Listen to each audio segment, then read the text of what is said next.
জামাত ইসলাম ক্ষমতা ভোগ করছে, এনসিপি ক্ষমতা ভোগ করছে।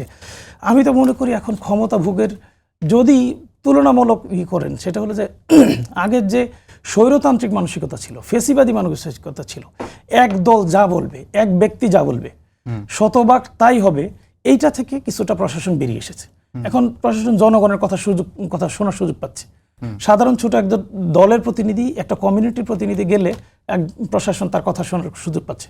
অথচ আমরা গত 16 বছর না এর আগেও দেখেছি যে প্রশাসনের কাছে কোনো দল, নির্দিষ্ট একটা দল ছাড়া কেউ যেতেই পারেনি, কিন্তু ধরেন কথা বলার সুযোগ পাচ্ছে না। সেটা স্পষ্ট। কিন্তু হাবিব ভাই যেদিকে হয়তো ক্ষমতার কথা বলছিলেন, আমি যদি একটু ইঙ্গিত করি যে আপনাদের আজকের সমাবেশকে ঘিরে তো 4 জোড়া ট্রেন বাংলাদেশ রেলওয়ে কর্তৃপক্ষের পক্ষ থেকে আপনাদেরকে মানে বিশেষভাবে বরাদ্দ দেওয়া হলো, মানে স্পেশাল ট্রেন চালু করা হলো, সেটাও তো এক ধরনের ক্ষমতার ভোগ।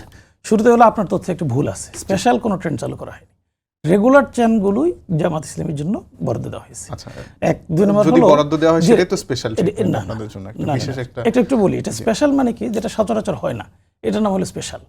আমরা এই গত কয়েকদিন আগে কোনো বিএনপি সমাবেশের জন্য আমরা দেখেছি যে আমি তথ্য দিলে আপনারা একটা ক্লিয়ার হয়ে যাবে যে বিএনপি কোনো সমাবেশের জন্য কি আমরা দেখেছি, বা আমি এনসিপি কোনো আমি আমার সমাবেশের জন্য আমরা তথ্যটা দিলে দেখেছি কিনা আমি আমার যে তথ্যটা তাদের দিলে জন্য একটা বিশেষ ট্রেন বরাদ্দ করে দেওয়া হয়েছে, মানে আমি এটাই বলছি। আমি বলছি যে আমি তথ্যটা দিলে ক্লিয়ার হয়ে যাবে। সেটা হলো গত কিছুদিন আগে স্কাউটের 7ম কাউকেটার জাম্বুরি হয়েছে 2025 সালে, সেখানে পুরো ট্রেন স্কাউটের জন্য বরাদ্দ দেওয়া হয়েছে। এটা ট্রেনের রেগুলার সিস্টেমে পড়ে, এটা ট্রেনের ইরেগুলার সিস্টেম বা স্পেশাল সিস্টেম দরকার হয় না। আমি নিজে যখন ছাত্র ছিলাম, আমরা বন্ধুরা সবাই মিলে একটা বগি 77 জনের পুরো বগি একসাথে এই ইয়েতে আবেদন করে আমরা গিয়েছি, একসাথে গিয়েছি। এই কিছুদিন আগেও আমরা পুরো ফ্যামিলি সহ পুরো বগি প্রায় 75 জনের মতো একসাথে ট্রেনে গিয়েছি। এটা ট্রেনের সিস্টেমের মধ্যে আছে।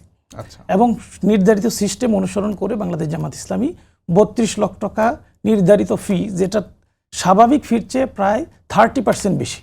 অর্থাৎ যে টিকিট 100 টাকা ছিল, জামাত ইসলামী 130 টাকা দিয়ে কিনেছে।